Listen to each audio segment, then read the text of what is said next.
está em nós. Deus está em nós, tão certo como o ar que eu,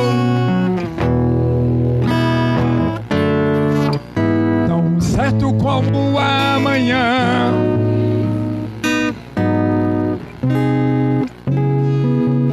tão certo como eu. Deus está em ti, em ti. Deus está em ti. Aleluia. Tão certo como o ar,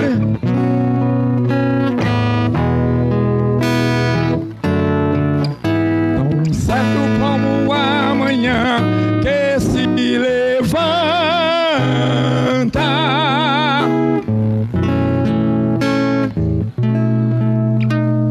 Uma vez mais, Deus está em nós. Deus está em nós, tão certo como o ar,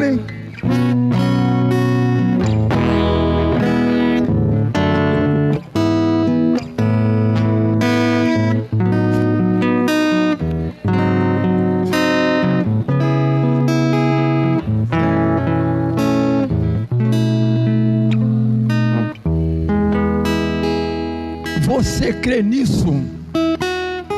Se você crê nisso, aplauda Ele aí nesta noite.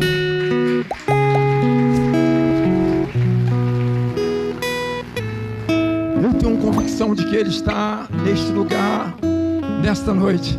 Eu vejo esta casa aqui como uma casa que Salomão preparou para a adoração. É, irmão Joelma? Por isso que eu tenho plena convicção de que Ele está aqui neste lugar. E o mais interessante disso tudo é que Ele separou as pessoas certas para estar no lugar certo, no momento certo, para receber da parte dele nesta noite coisas certas. Quem crê assim diz amém. Aleluia. Fique de pé para nós lermos um texto na palavra de Deus, um texto só, mais nada. Não vou me alongar muito, mas também me dá o lenço que eu estou sentindo, é a toalha mesmo. A minha está no carro, eu não sei. Aleluia. Antigamente a gente levava o lenço, não, irmão? Não é verdade? Antigamente a gente levava o lenço, mas não era só porque suava, não. Aleluia. Não é só porque suava, não. É porque a glória era tão tamanha, que as pessoas se derretiam de uma maneira tão tremenda na presença do Senhor, em que a pessoa não aguentava. E a glória, quando ela vem, meu irmão, tu vai fazer qualquer coisa, tu vai dançar, ou tu vai pular de cambalhota, tu vai fazer qualquer coisa, tu vai chorar, tu vai gritar, tu vai fazer qualquer coisa, porque não tem como segurar isso. Quando ela vem, meu Deus do céu, com todo o respeito que eu tenho aqui à igreja e aos irmãos que estão em casa, eu perco a linha. Eu não sei quanto é você, mas eu perco a linha. Mas eu louvo a Deus porque nós estamos na casa dele nesta noite. Gênesis capítulo de número 37. Gênesis capítulo de número 37.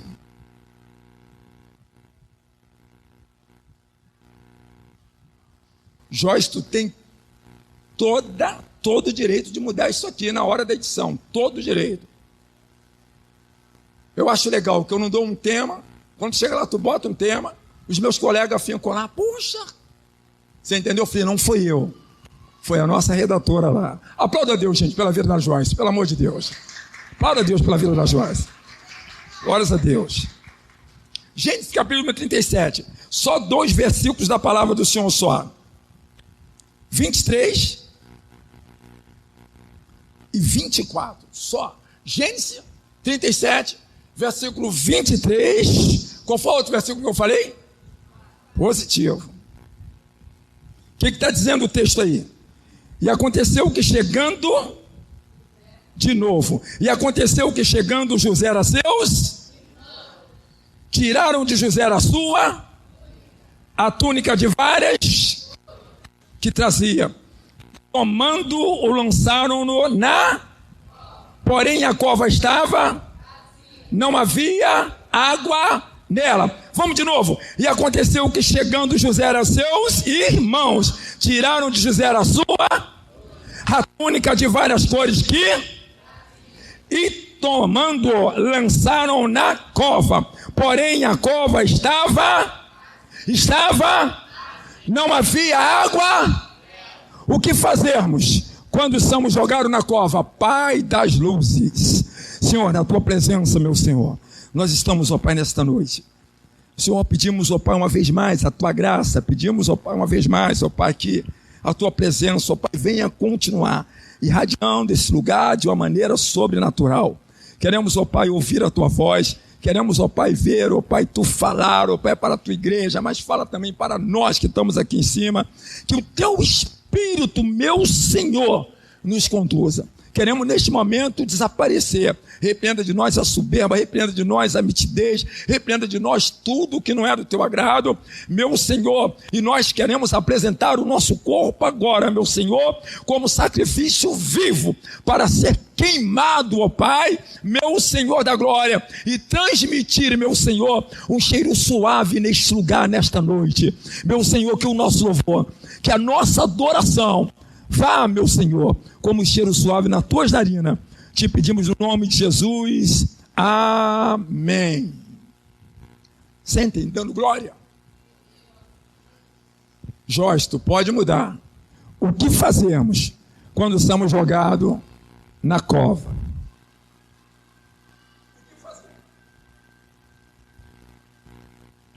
Nós vamos contar uma história hoje, que é uma história que todo mundo conhece.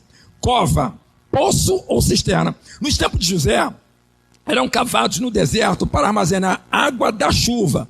Segundo alguns historiadores de pesquisa, mediam, pasme com isso quando eu via, 5 a 7 metros de profundidade. A escuridão era profunda, sem se contar com insetos que ali se proliferavam. José foi jogado nessa cova despido. Tanto é que o texto diz no verso 23, que seus irmãos a despiram da túnica. Situação de José, né, irmãos? E José, só aconteceu essas duas coisas com ele, ou esse tipo de coisa com ele, de ser jogado nesse poço, por um motivo. Eu botei aqui na minha mensagem, porque José foi jogado na cova. Se vocês quiserem deixar o texto aqui, ou acompanhar o texto, é bom. Simplesmente por inveja e porque Deus dava sonhos a ele. Só isso só. Só isso só já é um motivo para alguém me jogar numa cova. Mas é só isso? Que nada. Sonhos. Seu pai amava demais a Jacó. Jacó amava demais a José. Até porque ele era filho da sua velhice. Mas o que aconteceu para que essa inveja entrasse dentro do coração desses irmãos de José? Falei para os irmãos aqui, simplesmente por inveja. E porque Deus dava sonhos a ele. Querem acompanhar o verso 3 aí? Está aí? Vamos lá. Gênesis 37, verso 3. Diz que Jacó o amava mais a José do que todos os seus filhos, a ponto de mandar fazer uma bonita túnica talá de mangas compridas. Jacó o amava por ser filho da sua velhice. A história diz que seus irmãos se invejavam e não conseguiam manter uma amizade de irmãos. Irmãos, eu ontem falei com a minha irmã Miriam por telefone. Hoje estou aqui pregando. Mas se eu falei, pastor Alzimeri, é porque eu tenho uma comunhão com ela de irmãos. E a inveja, irmão Joelma e Ricardo, era tão tremenda na vida de José, que por causa desse presente que Jacó tinha dado a ele, a Bíblia vai dizer que os irmãos não conseguiam manter um nível de amizade com ele e não falavam com ele pacificamente. Eu não vou entrar aqui num crédito de predileção, não. eu tenho um casal de netos. Mas, na verdade, eu tenho que amar os dois de igual modo. O amor que eu dou a outro é o amor que eu tenho que dar a outra também. O amor que o Antônio dá ao Marco Antônio é o mesmo amor que o Antônio dá ao Lucas. Aqui, nesse caso, a predileção de Jacó era por José. E veio trazer uma inveja no coração de seus irmãos. Vamos ler mais. O verso 4 diz que eles não conseguiam falar com José pacificamente. Do verso 5 ao 7, Deus dá um sonho. O sonho falava sobre feixes de milho. Dizia que os feixes de seus irmãos se prostravam, enquanto que o feixe de José estava de pé. Por causa dos sonhos de José, seus irmãos odiavam. O texto vai dizer isso. Odiavam ainda mais. Eu não sei quantos irmãos você tem. Aqui a gente tem opção, né, pastor Paulo? Já pensou se eu não conseguir falar pacificamente com a irmã Edinalva? Gostei do hino que a senhora cantou. Esse negócio é lá do Arco da Velha, isso é antigo, Vitorino Silva. Já pensou se nós não conseguimos falarmos pacificamente? Há um texto em Gênesis entre Abraão e Ló, né, pastor Paulo? Não haja contenda entre o teu rebanho e o meu rebanho, porque irmãos somos. Você vê que esse negócio de amor de irmão, ou até mesmo de contenda de irmãos, já é antigo. Mas vamos lá, vamos aprender mais alguma coisa nesse negócio aqui que eu estou gostando. Seus irmãos odiavam ainda mais. Do verso 9 ao 11, José teve outro sonho. Desta vez incluía também seu pai e também quem? Sua mãe. Falava de quê? Falava de lua, sol e 11 estrelas. Seu pai o repreendeu dizendo: que sonho é este que tivesse? Mas o amor de Jacó por José continuava ardentemente, quanto que seus irmãos já estavam colocando no seu coração a vontade de matá-lo. Dos versos 12 a 14, fala da obediência de José para com o seu pai, quando mesmo manda José fazer uma supervisão a seus irmãos. Quando José chega até o local, não encontra os seus irmãos. Vai a Siquém. Quando ele chega lá em Siquém, ele não encontra os seus irmãos. E o texto diz que estava passando ali um andarilho, uma pessoa lá, andando no campo. E a pessoa pergunta a ele assim: o que está procurando?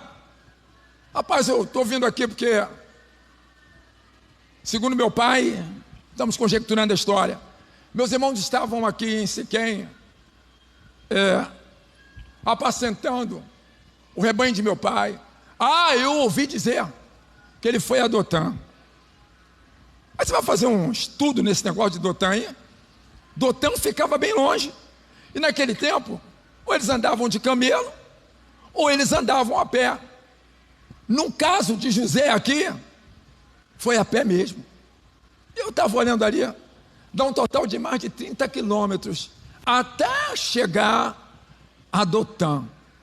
Tudo isso por uma obediência, porque o seu pai mandou ele ir até Siquém supervisionar o trabalho de seus irmãos. Agora, quantos anos José tinha quando tudo isso começou? 17 anos. Quando tudo isso começou. Se você for ler o versículo 1 de Gênesis 37, está dizendo isso aí. Versículo 2: estas são a geração de Jacó, sendo José de 17 anos.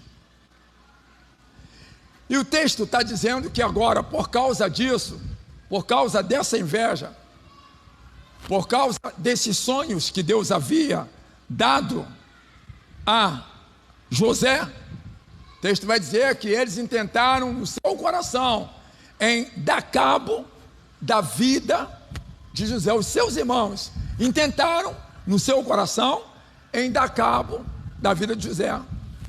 E a briga, irmãos, era mais ou menos assim: quem tinha que herdar tudo seria Rubens. E a inveja começou porque Rubens era o primogênito. E a inveja começou a entrar no coração para fazer esse tipo de dissensão, porque quem eles queriam como líder era Rubens e não José. Só que Jacó amava mais a José. E agora, irmãos, como é que faz? A pergunta é: alguém já tentou te jogar numa cova? Quando é que somos jogados numa cova? A conspiração quanto à vida de José. José anda mais de 30 quilômetros até Dotã para encontrar com seus irmãos, sem saber o que estava sendo tramado entre ele para tirar a sua vida. Dos versos 18 a 20 estão registrados esse acontecimento. Verso 21 a 22 diz que o irmão mais velho intercedeu a ele para que não o matasse, mas que jogasse numa daquelas cisternas, ou numa daquelas covas, ou num daquele poço. Sabe que tem pessoas que têm inveja de uma bicicleta que você tem? Ou não? Você já parou para pensar nisso?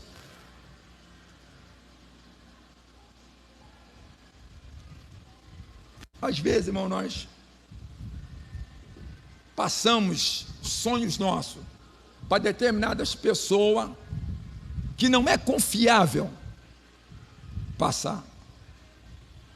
No caso de José aqui, ele estava muito animado. E ele não tinha para quem contar. Vou contar meus irmãos, porque a minha família, nela eu deposito a minha confiabilidade. E ele passou isso os seus irmãos. Agora você vê que tudo isso acontece, pastor Paulo, dentro da casa. Agora o que mais me chama a atenção nisso aqui é que a túnica, ela foi feita para José, mas a túnica não foi feita para Simeão. A túnica, ela não foi feita para Dan, ela não foi feita para Issacar, ela não foi feita para Rubens, ela não foi feita para Judá, ela não foi feita para os demais irmãos dele. A túnica foi feita para José. Eu imagino depois que eles arrancaram a capa, claro que o texto não diz isso, mas eu estou conjecturando. De repente, já que eles tiraram a capa, talvez começaram a experimentar, vamos ver se a capa cabe em mim. E passou por um, e com certeza não coube. Deixa eu falar para você: o que é teu é teu, o que Deus te deu é teu. Agora, o que você está fazendo com aquilo que Deus te deu? Eu imagino que José, ele exibia aquela túnica de uma maneira tremenda. Claro que aonde ele passava vai chamar a atenção. Claro.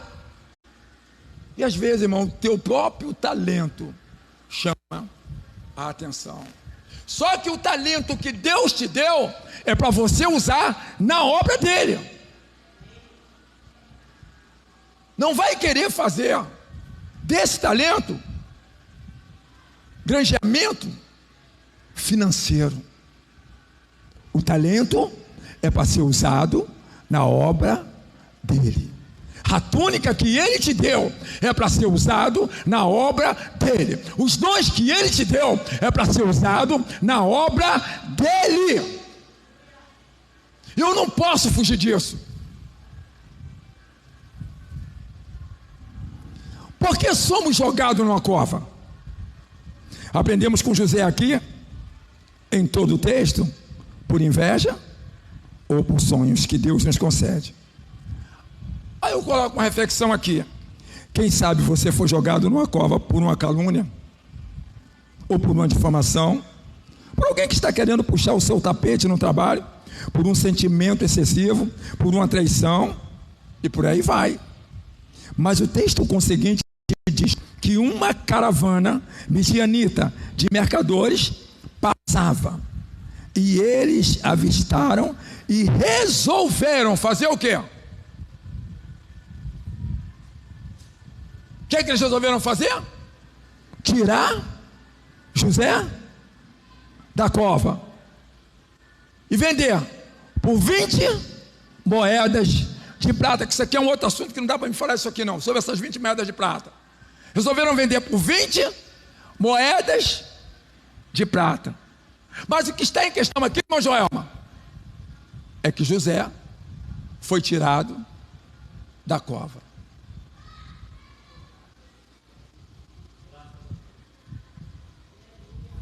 Eu não sei se alguém te jogou numa cova. Agora, o que é que eu e você estamos fazendo para sair dessa cova? Porque quem me jogou vai me tirar. Para me tirar, tem que ter um motivo. Não é verdade? Eles estavam preocupados com aquilo. Rubens intercedeu: não mata não, não mata não. Pega ele e joga naquela cova. Já imaginaram, irmão, 5 a 7 metros? Deve ter se machucado ali, pastor Paulo. Deve ter se machucado. O texto não diz que José quebrou um braço, quebrou uma perna, mas ele deve ter se machucado, deve ter se arranhado. E daqui a pouco passa uma caravana de midianitas. E eles têm a ideia de chegar e tirar José da cova. Meus irmãos, para alguém jogarmos numa cova, é porque o nosso testemunho não está sendo reto, nem sincero. Eu não digo aqui num caso de José, pelo amor de Deus. Vamos falar de uma maneira diferente. Tem muita gente jogado numa cova. Tem a pessoa que é jogado numa cova, pastor Paulo, e tem a pessoa que entra na cova. Ser jogado na cova, como é que é uma situação? Ser jogado na cova é porque alguém te caluniou, te defamou, feriu a tua integridade.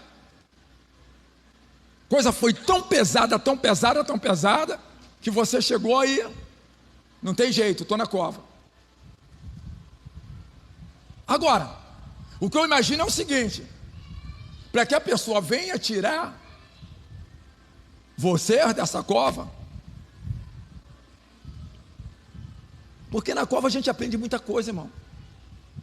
Eu imagino que Elias aprendeu muito naquela caverna que o senhor falou aqui. Claro que a princípio ele teve medo. Agora, o mais interessante é que nesse texto de Elias que o pastor leu aqui, a semana passada, diz uma coisa interessante. E eu fiquei tão impactado com isso, que no caso ali, Jezabel não veio. Jezabel mandou um mensageiro.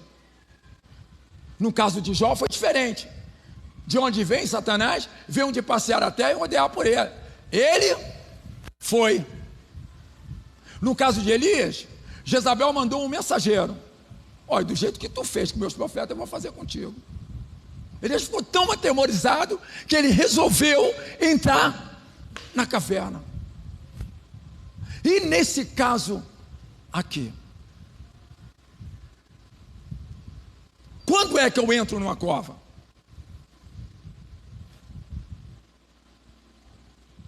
Eu entro na cova, irmão, quando eu não tenho vigilância. Eu entro na cova, como disse o pastor Paulo aqui, quando eu não atendo o conselho de quem tem que ser atendido, ou quando eu não procuro a pessoa que eu tenho que procurar para me dar um conselho. Eu sei que tem momentos que você não tem um conselho para dar.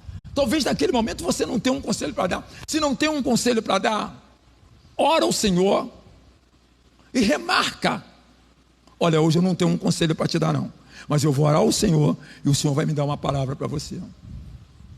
Tem dia que a gente não tem mesmo, irmão. Tem dia que a gente está numa escassez espiritual tão grande E essa conspiração foi feita contra a vida de José. E eu coloquei: por que somos jogados na cova?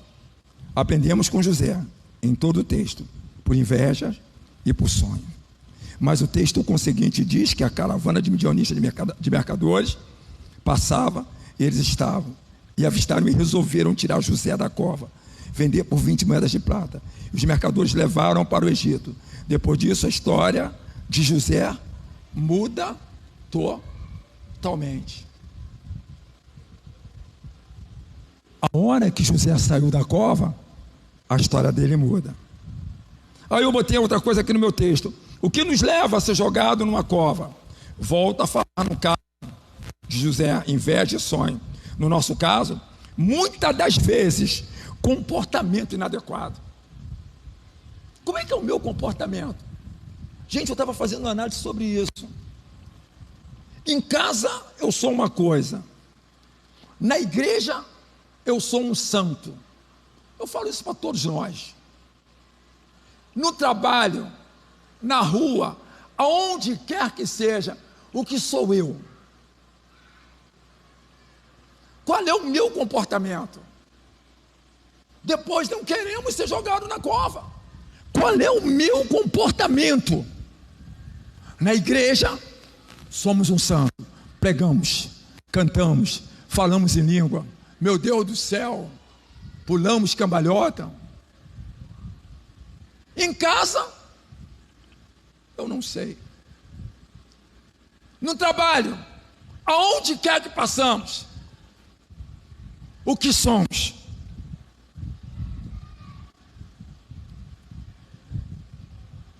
Aí eu botei assim: caso muitas das vezes comportamento inadequado. Aí o Salmo 1 vai ser o seguinte: bem-aventurado o varão que não anda o quê?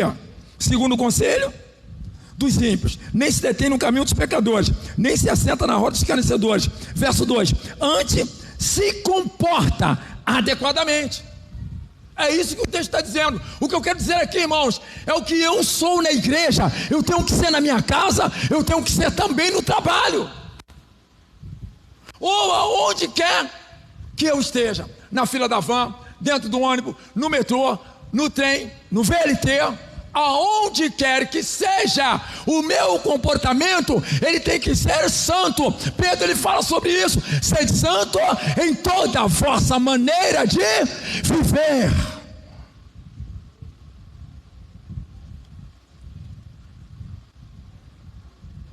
Antes se comporta adequadamente, tem o seu prazer na lei do Senhor, e na sua lei faz o quê? Medita de dia aí. E quais são os resultados de nós não estarmos no conselho dos ímpios?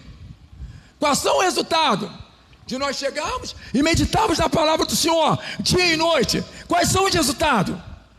Verso 3: pois será como a árvore plantada junto a ribeiros de água, a qual dá o seu fruto na estação própria, e cujas folhas não caem, e tudo quanto fizer, o que diz o texto? Prosperar. Temos vivido isso? Eu fiz uma pergunta aqui para a gente: temos vivido isso? Ou estamos em sombra de variações? Aí eu estou repetindo de novo: em casa uma coisa, na igreja um tanto, no trabalho ou por onde quer que andemos, não conseguimos condizer com aquilo que professamos. É por isso que muitos de nós estamos na cova. Vocês estão entendendo o teor dessa mensagem, não, gente? O que nos leva a entrar na cova? Simplesmente ausência de Deus. Claro que não é o caso de José aqui, irmãos. Claro que não. Eu podia usar um texto isolado. Claro que não é o caso de José. Simplesmente ausência de Deus. Parte B do versículo 2 do Salmo 1: na sua lei medita de dia e de noite. Por não fazermos isso, vamos a ser idólatra. Aqui tem uma reflexão agora para a juventude, para as crianças. Os garotinhos de 12 anos, os garotinhos de 15, 16, 10. Por não fazermos isso, passamos a ser idólatra de quem? Do Facebook. O que mais que tem aí? que eu não sei, rede social. Fala aí, gente, me ajuda aí. Me ajuda a pregar aí. Instagram, tem outro não? Zap nem se fala, né? Se der mole, até casamento desfaz. Ou seja, toda a rede social. Agora, não vem me dizer que essa geração não tem tempo de buscar a Deus. Ora, irmãos. Ora, veja.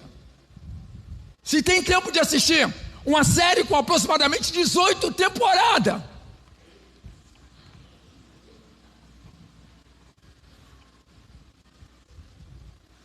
Não é, Rômulo? Eu tenho um tempo de assistir uma série de 18 temporadas. E de passar pelo menos 2 horas assistindo um Fla-Flu. Pô, ninguém dá glória agora, hein? Ninguém dá glória, irmã Lúcia. Não é, Renato? Mas não tenho tempo para Deus. Sabe o que vai continuar? Sabe o que vai acontecer? Vou continuar na cova. Mas espera aí, fique tranquilo que eu não vou deixar vocês na cova, não. A gente vai todo mundo sair da cova, calma. Aí vem aqui, 18 temporadas, mas não tiramos um tempo para meditação na palavra e um tempo para oração. Vou me prender um pouquinho nisso aqui, são 20 horas e 44 minutos. A gente não para pensar nisso. É o que eu disse. Temos tempo para assistir uma série com 18 temporadas. Temos tempo para assistir um Fla-Flu. E tudo isso a gente faz dizendo que usamos a rotina, que usamos a disciplina e que usamos também o foco.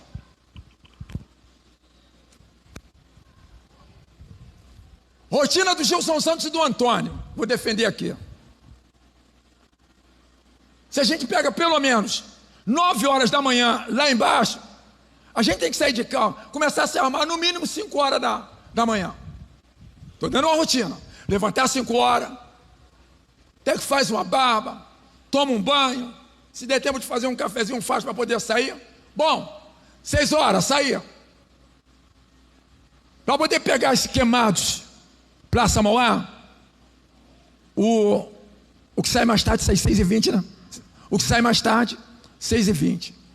Dependendo do engarrafamento, a gente vai estar lá embaixo 9h30 da manhã. É uma rotina. Então eu me autodisciplino para isso.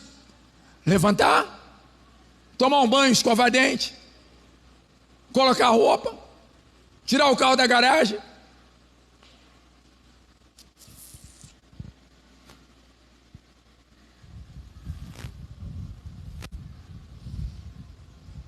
Não paramos para ler, para meditar e para orar. Já pararam nisso? Irmãos, eu fico preocupado com isso, porque essa é a minha primeira mensagem que a gente está dando aqui na comunidade evangélica de Queimados. E eu me preocupo muito com isso. Eu estou falando de mim. Eu coloquei um desejo no meu coração. 2023, eu vou ter rotina, eu vou ter propósito e eu vou ter foco com isso. Você também precisa pensar assim. Ei, tem muita gente aí, irmão, na cova. Tem muita gente aí, irmão, que eu vou te falar, ó, já não dá um glória a Deus um tempão. Tem muita gente, se você, estou falando para você, que vem à igreja quando você quer, tá? Estou falando para você que entra nesse lugar, o fogo está caindo, você não consegue sentir nada. Bota na tua cabeça que você está lá dentro. Ih, Gilson Santos, essa coisa agora ficou um pouco meio feia. Usamos a nossa rotina, a nossa disciplina e o nosso foco para aquilo que nos interessa e que nos faz bem. Mas não usamos pastor Paulo para fazer o que Isaías recomendou. Buscai o Senhor enquanto se pode achar, invocai-o enquanto está perto. Eu vou dizer uma coisa para vocês, olha só. Você colocou a oração para quando? Para quando que você colocou a oração? Fevereiro? Jejum e oração colocou para quando? 27 dias. Eu conversando com o Antônio falou uma coisa tão bonita para mim. Gilson, já estou orando. Eu falei, se tu está orando, eu já comecei. Tu acha que eu vou esperar chegar o dia 27 para entrar no jejum e na oração? Ô querido, quem sabe do meu problema sou eu, quem sabe da minha necessidade sou eu, quem sabe da minha dor sou eu, quem sabe da tua dor é você, quem sabe da situação que você está atravessando é você. Não espera chegar o dia 27 para você começar a jejuar e orar, para você começar a buscar a Deus. Deixa eu falar contigo. Deus está procurando um que esteja na brecha. E quando é que isso vai acontecer? Jeremias disse o seguinte: olha, se eu quero mudar a história da minha situação, Deus olhou para Jeremias, oh meu Deus do céu, e falou uma coisa interessantíssima. Bota lá, meu querido, bota lá, Christopher. Jeremias 29, 12 e 13. Olha o que Deus falou. Olha o que Deus falou. Olha o que Deus falou para Jeremias. Se você quer ter a tua história mudada, se você quer sair de dentro desta cova, de novo, o que faltou? O texto? Não. Jeremias 29, 12 e 13. Se você quer ter a tua vida mudada, vou falar uma coisa aqui que talvez vai machucar um pouquinho de vocês aí, mas vocês vão me entender. Cadê o texto? Botou lá? Não. A gente lê junto. Vamos lá, vamos ler junto. Então me invocarei. E que mais? Você vai ter que ir. E que mais? Vai orar quem? E eu vos? Se você não ora, você quer que Deus te ouve como? Xaralavaxubi cantaricoma na baixada. Lê mais. E o quê? E buscar? E me? Quando? A hora que nós fizermos isso aí, a história de vidas vai mudar, irmão. Pastor Paulo, se eu não fizer isso, não tem jeito. Você vai dar um discipulado aqui, o endurecimento no coração vai continuar. A gente vai falar, e a história não vai mudar, meu irmão. E o que é que eu tenho que fazer então, pastor Gilson? Uma coisa, volta lá de novo. Oh meu Deus do céu. Volta lá no versículo 12. Então, ireis e deixa eu falar com você. Escute o que eu estou te falando, você vai me cobrar isso.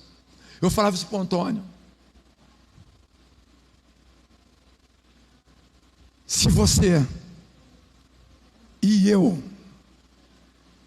dentro de um raio de 3 anos e meio, escute, olhe para cá que isso é muito sério.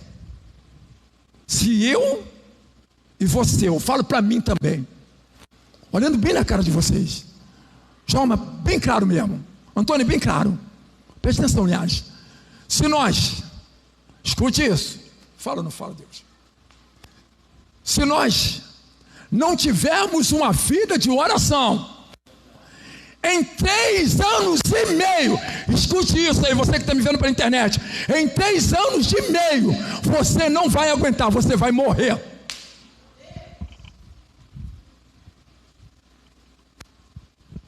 Você não vai aguentar com o quê? Com apostasia. Você não vai aguentar com a gradualidade de pecado que vai superabundar na face dessa terra. Você não vai aguentar se você não orar, se você não jejuar. Escute o que eu estou te falando. Eu salabaxubi cantaricoma na baixai.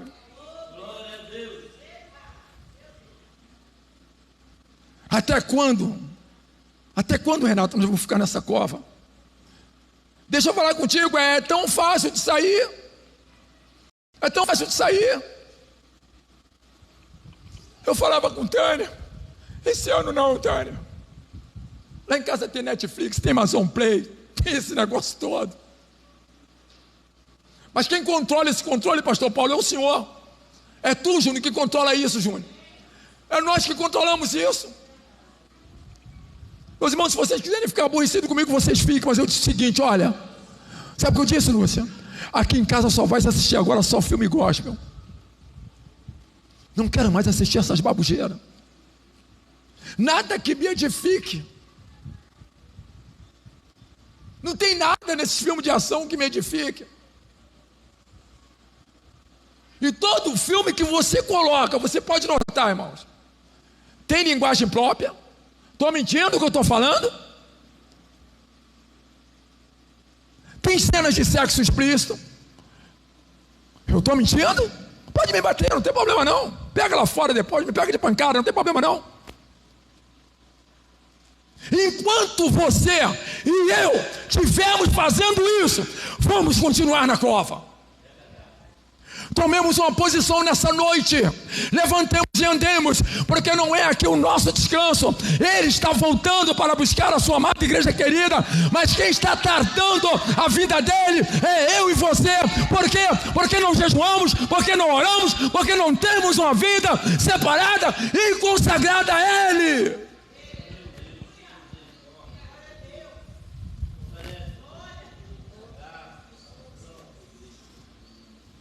Não quero ser o super santo, João, mas pelo amor de Deus, não é isso, Antônio. Não é isso, não leva por esse lado. Deixa eu falar para vocês uma coisa. O que atraía as almas no tempo dos apóstolos era a presença de Deus dentro do templo. Se vê Paulo evangelizar assim, não estou dizendo que você não vê não. Mas toda a situação de Pedro. Capítulo 3 de Atos dos Apóstolos, todo mundo conhece o pastor Paulo. Para onde estava indo Pedro ali, João, gente? Estava indo brincar? Estava indo brincar? O texto está dizendo que ele ia em direção ao templo, a hora nona, se não me falha a memória, não é isso? E ele encontra no meio do caminho o quê? Um coxo. Não é isso, Alice? E o coxo olha para ele, olha, dá uma esmola. O que ele disse? Eu não tenho ouro, eu não tenho prata, mas vou te falar contigo, eu estou cheio de Deus aqui. Eu estou cheio de Deus aqui. Eu estou cheio de Deus. Eu estou cheio de Deus. Deixa eu falar uma coisa para você. Deus está procurando um, meu irmão, que entra na brecha, irmão. Deus está procurando um. Saia desse cansaço, saia desse fracasso. Sai disso, meu querido, porque isso não vai te levar a lugar nenhum. Oh, aleluia, aleluia. Às vezes, tu não está na roda do escarnecedor, mas leva o escarnecedor lá para a tua casa. O que você está vendo na sua televisão? O que você está vendo? Tem gente que adora o negócio de uma... Não é piada, não, como é que dá? Pegadinha. Outra coisa do capeta. Não é de Deus. Agora, quando chega num culto, quer sentir o quê, irmão? Quer sentir o quê? Eu te pergunto. Não vai sentir nada, Linhares. Não vai sentir nada.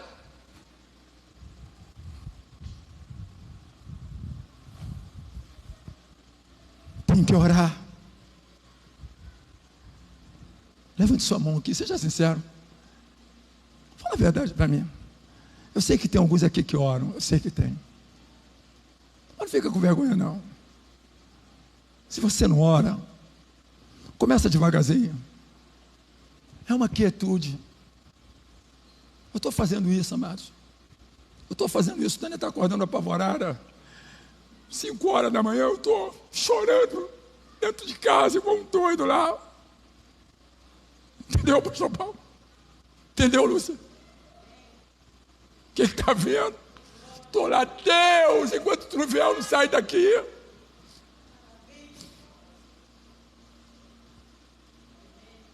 Chega, irmão, de experiência dos outros. Você tem que ter a tua experiência. Você tem que ter a tua experiência.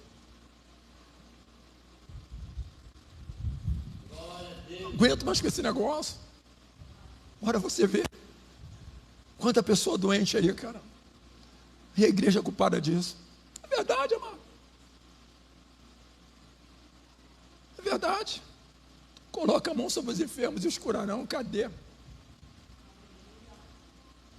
Vai curar como? Vai curar como? De que jeito, amado? Vai curar como se a igreja não está na presença? Vai curar como, rapaz? Se você está virando as costas para a cabeça da igreja, vai curar como? O que ele quer então, pastor Gilson? É simples, bota lá de novo o texto lá. Ele só quer isso aí, ó. Ele só quer isso aí, gente. Faz isso aí, cadê o texto, gente? Ele só quer isso, só. Ah, ó. Então me invocareis, ireis e orareis a mim, e eu vos ouvirei.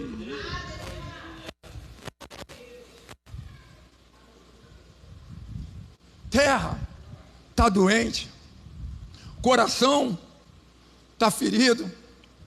Meu Deus do céu, gente, o que tem de filhos de crente no meio de tráfico aí, vocês não estão no gibi, vocês não têm noção. Gente, nós parece que estamos assim, ó, vendo a banda passar. Ele hoje nos convida a sair da cova. Quem quer sair? Quem acha que está dentro e quer sair, levante sua mão. Não precisa ter medo, não. Olha, pastor Gilson, realmente eu estou passando por essa situação. Vou ser sincero, eu não oro faz um tempão, eu não leio Bíblia, você não tem nem noção.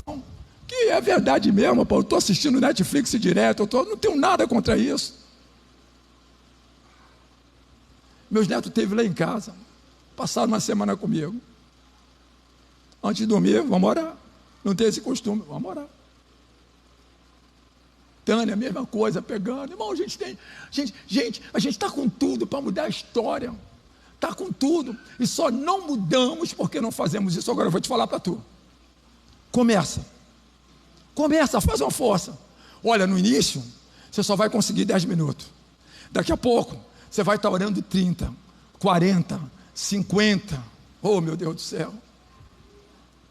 Gente, jejum é oração. Eu estou doido, eu vou fazer uma loucura aí, mas vou. Hoje eu cheguei aqui impactado, lendo o livro de Esther, já compartilhei com o pastor Paulo. Que mulher foi aquela? Né, pastor Paulo? Que mulher foi aquela? Que mulher foi aquela, Linhares? Que mulher foi aquela, Joelma? Esther, a mulher muda o veredito. Muda o veredito. Vai estar ruim, não vai estar ruim não, cara. Não vai estar ruim não. Se nós começarmos a fazer isso. E deixa eu falar para tu. O Brasil vive no meio de uma caixa de demônios que só a graça de Deus. Meu irmão, qualquer repartição pública que você trabalha. Eu trabalho no Tribunal de Justiça do Rio de Janeiro. Tem pessoas aqui que trabalham em escola. Tem outros que trabalham em secretaria.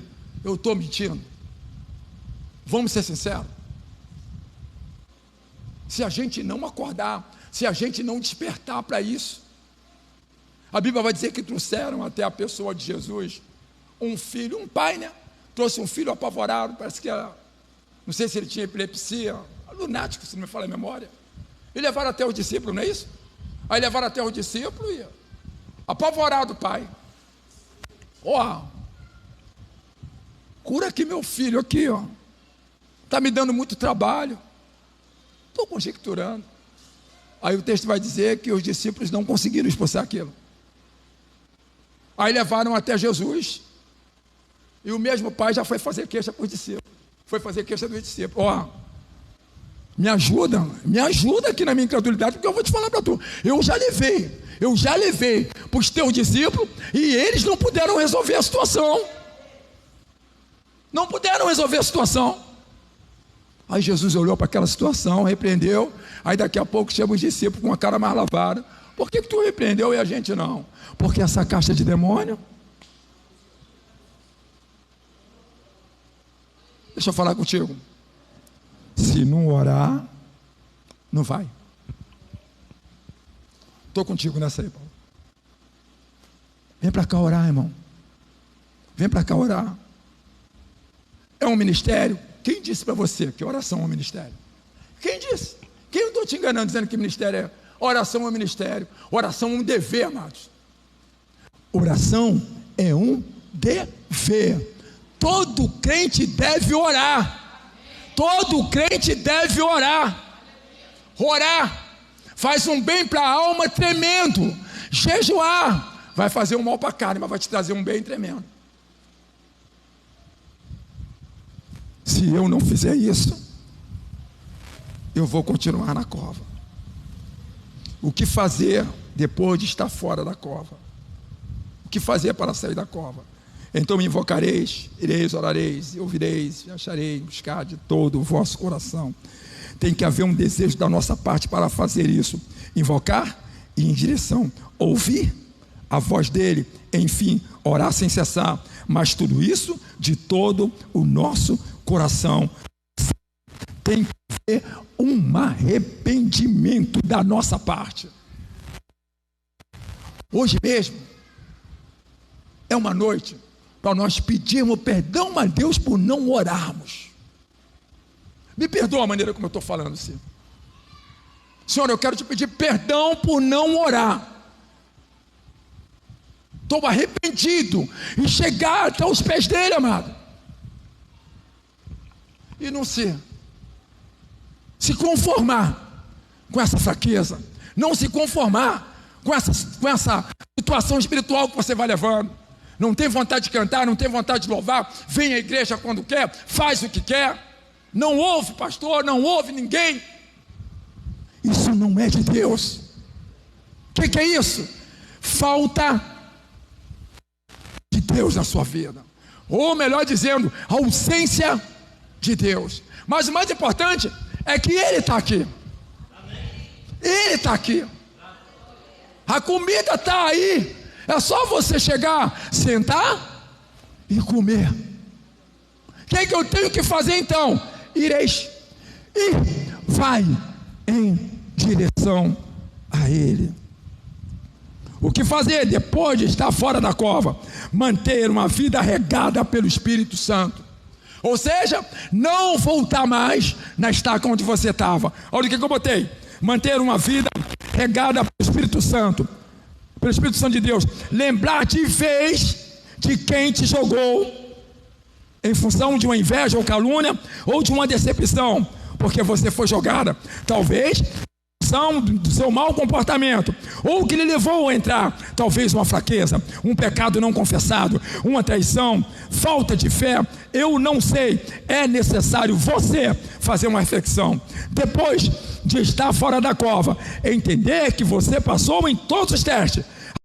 Agora é só viver o melhor de Deus, nunca se esquecendo que os impervéreis vão estar sempre no seu caminho, mas você deve continuar. Lembra de José, foi vitorioso, com 30 anos é apresentado ao faraó, daí para frente, pura revelação de Deus, foi uma grande experiência para ele. Tanto é que José foi discernidor de sonho, foi perdoador, administrador e por fim, governador de uma grande cidade. Você pode aplaudir o Senhor? Agora, irmão, para isso, irmão, o que eu tenho que fazer, irmão? Eu tenho que me portar dessa forma. Eu não sei qual é o teu problema, eu não sei qual é a tua fraqueza, eu não sei que hora você acorda, mas tira um tempo. Daqui para frente, as nossas mensagens vão ser sempre em cima disso. A gente vai aprender a orar. Vamos aprender a orar. Nós vamos saber melhor. Não vamos aprender não. Nós vamos nos acostumar a orar. Toda vez que tu me chamar para pregar, a gente vai estar sempre voltado para este assunto: jejum e oração. Jejum e oração. A gente quer ver pessoas aqui desesperadas. Não tem um fundo musical para botar não, entendeu? Eu quero ver você desesperado, mas desesperado mesmo, querendo Deus, com sede, justiça de Deus, com vontade de adorar, com vontade de fazer a obra de Deus, com disposição para dizer: olha, o Senhor é Deus. Esther, ela foi vitoriosa. Agora, até quanto tempo você vai ficar nessa situação? Até quanto tempo você vai ficar nesse fracasso espiritual? Até quanto tempo você vai ficar nessa estagnação? Até quanto tempo você vai ficar nessa escassez? Nesta noite, Deus manda te dizer que Ele quer te levantar. Só vai depender de você. Quem sabe te colocaram numa cova?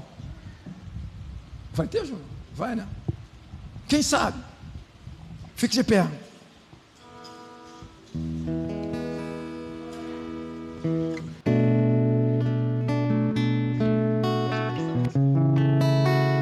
Bem conhecido.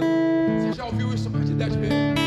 A autora desse hino já passou para a eternidade. Ludmila Febre.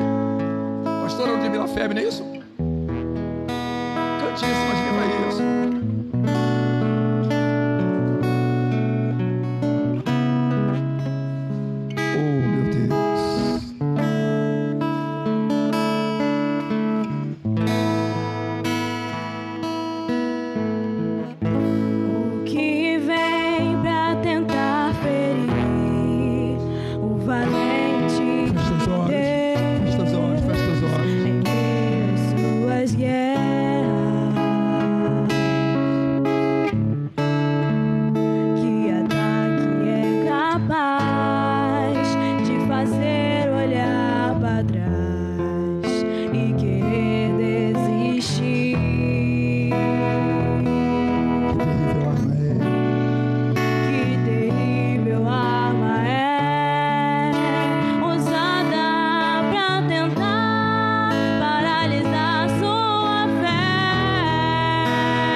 Sai do teu lugar, vem cá rápido.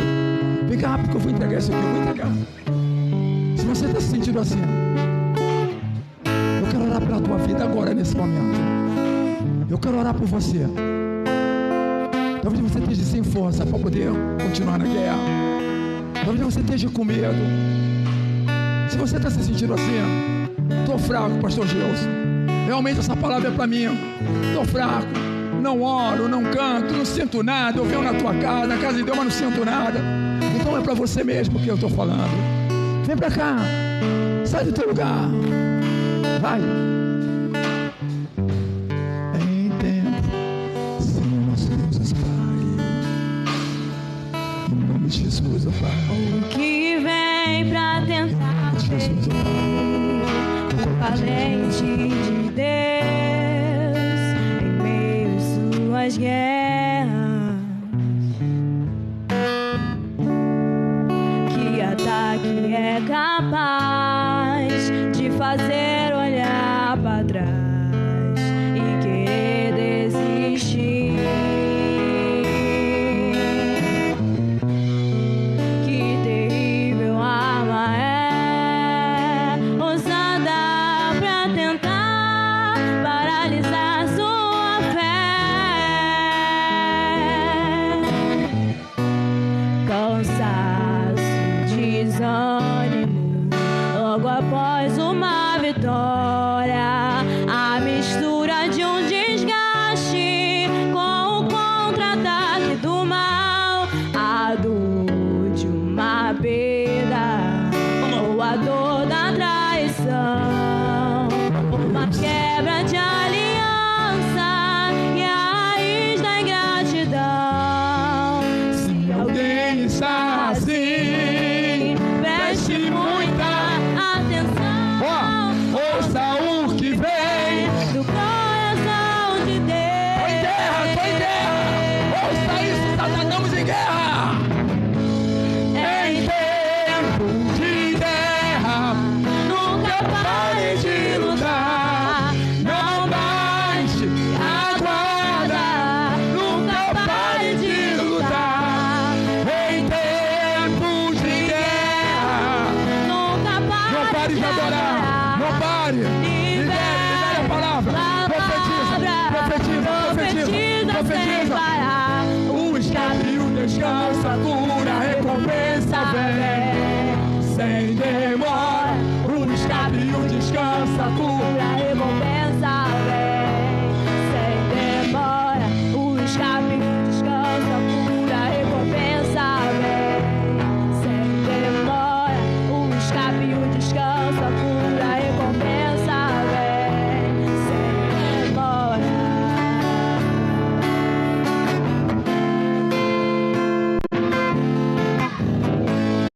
Amém. Pode aplaudir o Senhor. Deus abençoe os nossos amados irmãos, que possamos guardar essa mensagem no coração e prestem bem atenção. Toda vez que nós estivermos pregando nesse púlpito até o final do ano, eu vou encher o saco dos irmãos com esse negócio: jejum e oração. Porque eu estou aprendendo uma coisa: é o jejum, é a oração que vai te dar a tua casa própria. É o jejum, é a oração que vai resolver o pior que seja os teus problemas. O jejum é a oração que vai restaurar o teu casamento. O jejum é a oração que vai trazer algo de extraordinário da paz de Deus. Termino isso aqui dizendo uma coisa para vocês: sejam violentos. Sejam violentos. Quem quer ser violento? Rebater. Mestre, será que não te dá que pereçamos? Entra com violência, porque no reino dele tem muita coisa.